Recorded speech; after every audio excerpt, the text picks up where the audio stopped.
가스라이팅. 가스라이팅은 정말 교묘한 심리 조작입니다. 누군가가 반복적으로 여러분의 기억이나 판단을 부정하거나 왜곡시키면서 혹시 내가 잘못 기억했나? 내가 이상한 건가? 스스로를 의심하게 만들죠. 처음엔 작은 일로 시작됩니다. 그런 말 한 적 없어. 그걸 왜 그렇게 기억해? 이런 식으로 여러분의 현실을 조금씩 흔들어요. 문제는 이게 누적되면 자신의 판단력을 완전히 잃게 된다는 겁니다. 자존감은 바닥을 치고 결국 가해자에게 의존하게 되는 심리 구조가 만들어집니다. 가장 무서운 건 피해자가 조종당하고 있다는 사실조차 모른다는 점이에요.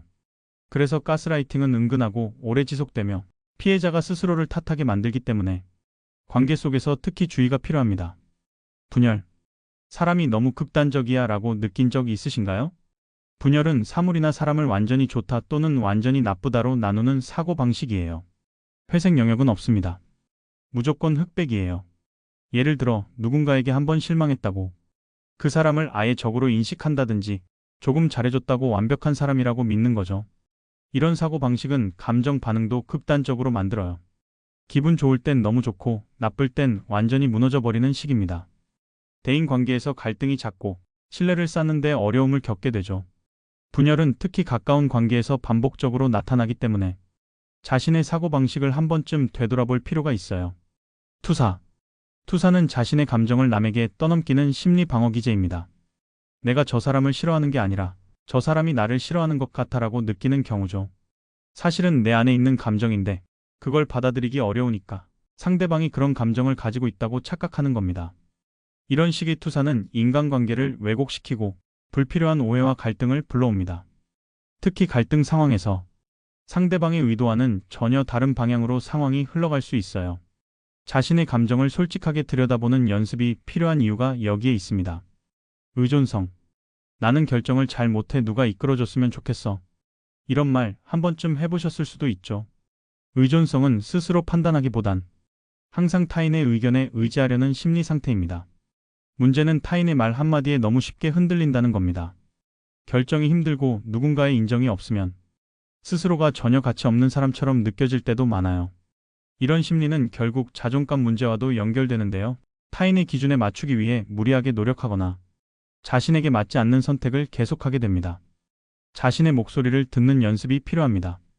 작은 선택부터라도 스스로 결정해보는 것, 생각보다 큰 힘이 됩니다. 자기애. 자기애가 많다는 말, 부정적으로 들리기도 하죠.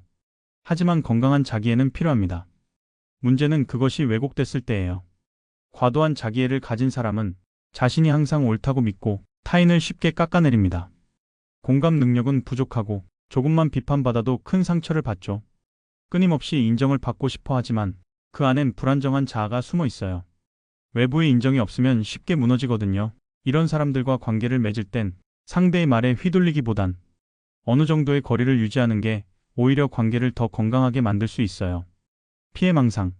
세상이 나를 공격하는 것 같다고 느껴본 적 있으신가요? 피해망상은 자신에게 일어나는 모든 일이 자신을 해치기 위한 것이라고 믿는 심리 상태입니다. 예를 들어 누군가가 웃고 있으면 나를 비웃는 거 아냐? 라고 생각하게 되고 우연한 말 한마디도 자신을 겨냥한 악의로 받아들이죠. 이런 사고방식은 사람에 대한 신뢰를 무너뜨리고 결국 사회적 고립으로 이어지기 쉽습니다. 가족, 친구 관계 모두에 균열이 생기죠. 스스로를 객관적으로 바라보려는 노력이 필요합니다. 그리고 전문적인 상담이 큰 도움이 될 수 있어요. 회피. 갈등 상황이 불편해서 그냥 피한 적이 있으신가요? 회피는 문제 해결보다 감정을 피하는 데 집중하는 심리적 반응입니다. 그 순간은 편할지 몰라도 문제는 점점 더 커지고 결국 자신이 감당할 수 없을 만큼 무거워집니다. 중요한 결정을 미루고 현실에서 눈을 돌리는 일이 반복되면 삶의 질 자체가 떨어지게 되죠. 회피보다는 작은 실천이라도 해보는 용기가 필요합니다. 문제와 마주하는 연습, 어렵지만 꼭 필요해요. 과잉 일반화. 시험에 한번 떨어졌다고 나는 아무것도 못해라고 생각한 적이 있으신가요? 과잉 일반화는 하나의 부정적인 경험을 모든 상황에 확대 적용하는 사고 패턴입니다. 단 한 번의 실수로 자신의 전체를 부정하게 되면 도전 자체를 포기하게 돼요. 이런 사고 방식은 우울감으로 이어지기 쉽고 자신의 가능성을 스스로 가두게 됩니다. 실패는 그저 과정일 뿐이라는 걸 경험을 전체로 일반화하지 않는 연습이 중요합니다. 확증 편향. 우리는 보고 싶은 것만 보는 경향이 있습니다. 확증 편향은 자신이 믿고 싶은 정보만 받아들이고 반대되는 증거는 무시하는 심리입니다. 예를 들어 어떤 사람을 나쁘게 보기 시작하면 그 사람의 좋은 행동은 무시하고 안 좋은 행동만 확대해서 보게 되죠. 이렇게 되면 객관적인 판단이 어려워지고 고정관념이 점점 더 강해집니다. 특히 인터넷처럼 정보가 넘치는 환경에선 이런 편향이 더 심해질 수 있어요. 정보를 접할 땐 의도적으로 반대되는 시각도 함께 살펴보는 게 중요합니다. 삼투성 감정. 친구가 우울해 보이면 나도 같이 기분이 가라앉을 때 있죠? 이게 바로 삼투성 감정입니다. 타인의 감정이 나에게 스며드는 현상이에요. 공감 능력이 높은 사람일수록 이런 감정에 더 쉽게 영향을 받습니다. 문제는 이게 반복되면 자신의 감정과 타인의 감정을 구분하기 어려워지고 정신적으로 매우 피곤해지죠. 따뜻한 공감은 좋지만 내 감정을 지키는 선이 필요합니다. 나와 타인을 분리해서 바라보는 연습이 중요해요. 자기 파괴. 겉으로는 아무 문제 없어 보이지만 알게 모르게 스스로를 해치고 있는 경우 바로 자기 파괴입니다. 과음, 폭식, 자신을 깎아내리는 인간관계 등 눈에 띄지 않게 반복되는 자기 손상이죠. 이런 행동 뒤에는 죄책감, 낮은 자존감 혹은 인정받고 싶은 욕구가 숨어 있습니다.